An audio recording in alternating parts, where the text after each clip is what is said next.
खासदार नरेश म्हस्के आपल्यासोबत आहेत। भाजपने आपल्या विस्तारीकरणाचं धोरण सुरू केल्याचं समजतंय।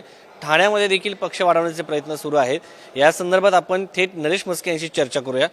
भाजपने पुन्हा एकदा जर पाहिलं तर पूर्वी तुमची जी शिवसेना होती तर त्यावेळेस देखील असाच भाजपवरती आरोप व्हायचा की शिवसेनेला संपवण्याचा प्रयत्न भाजप करत आहे। कधी आरोप केला नाही। एकनाथ शिंदे स्वतः राजीनामा घेऊन फिरत होते। 10 वर्ष 15 वर्षापूर्वीचं काय सांगता, आताचं सांगा।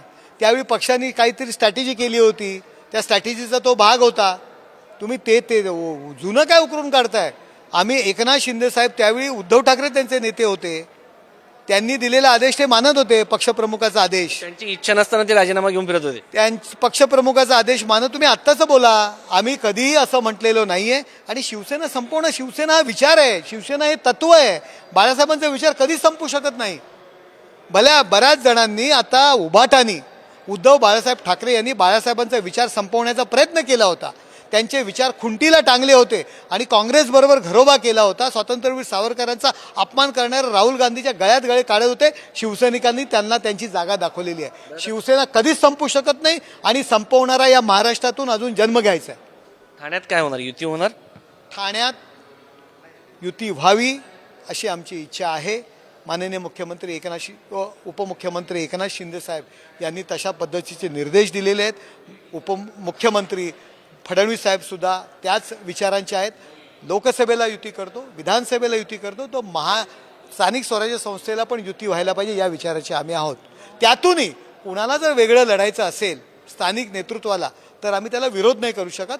समोरचे जर विरोधात लढायची तयारी असेल तर आमची सुद्धा, आम्ही इतके वर्ष सर्वजण आमच्या विरोधाचा मुद्दा आहे म्हस्के साहेब, लढतोच आहे। म्हस्के साहेब एक महत्त्वाचा, युती व्हावी ही आमची प्रामाणिक इच्छा आहे। स्थानिक नेतृत्व म्हणजे काय? आता तुम्ही मुंबई जवळचे आहात, ठाण्याचे तर तुम्ही स्वतः महापौर राहिले आहेत, स्थानिक नेतृत्व म्हणून तुम्ही स्वतः काम केलेलं आहे।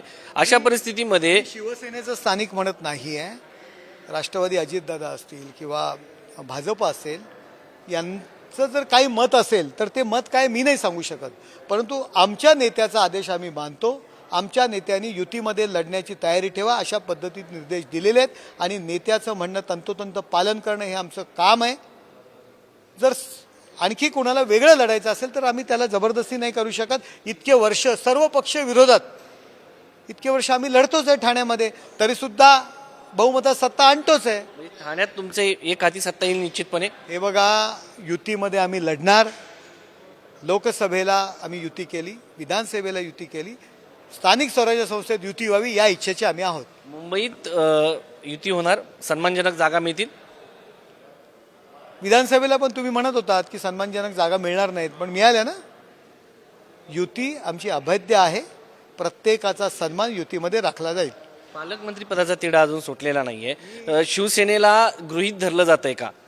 हे बघा, लोकसभेमध्ये पालकमंत्री नाही आहे कोण, त्याच्यामुळे हा प्रश्न जर तुम्ही राज्य सरकारच्या कुठल्या प्रतिनिधीला विचारला तर बरं होईल। राज ठाकरेंची भूमिका बदलताना पाहायला मिळते। राज ठाकरे आता महाविकास आघाडीच्या संदर्भात बोलायला लागलेत आणि ज्या पद्धतीने त्यांचं वक्तव्य, याकडे कसं बघता?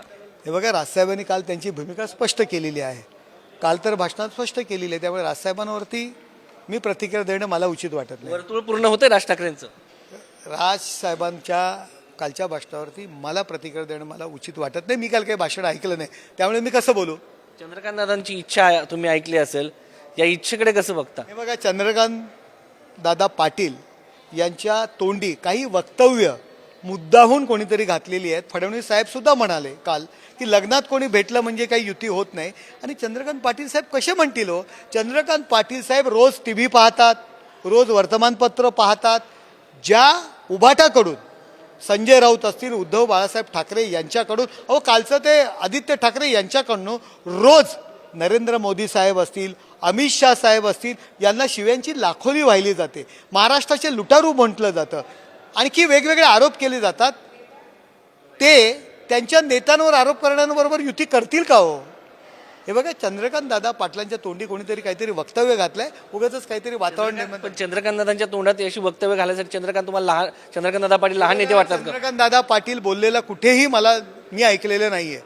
ही मीडियानी बनवलेला ही बातमी अशी मला वाटते। चंद्रकांत दादा पाटील रोज वर्तमानपत्र वाचतात, रोज टीव्ही पाहतात, जो संजय राऊत रोज भाजपाच्या वरिष्ठ नेत्यांवर देवेंद्र फडणवीस यांच्यावर जो टीका करतात त्यांच्यावर ते कशा युती करतील हो? तुमच्याकडे काही खासदार येणार असं समजतंय. वळणाचं पाणी वळणाला जाणार की थेट भाजपकडे जाणार? वळणाचं पाणी वळणालाच जाणार. म्हणजे राज्यामध्ये फोडाफोडीचं राजकारण होईल. वळणाचं पाणी वळणाला जाणार. राज्यात पुन्हा एकदा फोडाफोडीचं राजकारण होईल. लवकरच तुम्हाला दिसेल वळणाचं पाणी वळणालाच जाणार. तर हे होते खासदार नरेश म्हस्के. वळणाचं पाणी वळणालाच जाईल असं त्यांनी आपल्याशी बोलताना सांगितलेलं आहे. आगामी काळामध्ये कोणत्या पक्षाचे खासदार त्यांच्यासोबत येत आहेत, आमदार कोणत्या पक्षाचे येतात हे पाहणं महत्त्वाचं असणार आहे. कॅमेरामॅन अनिलसह शिवाजी काळे, पुढारी न्यूज, दिल्ली.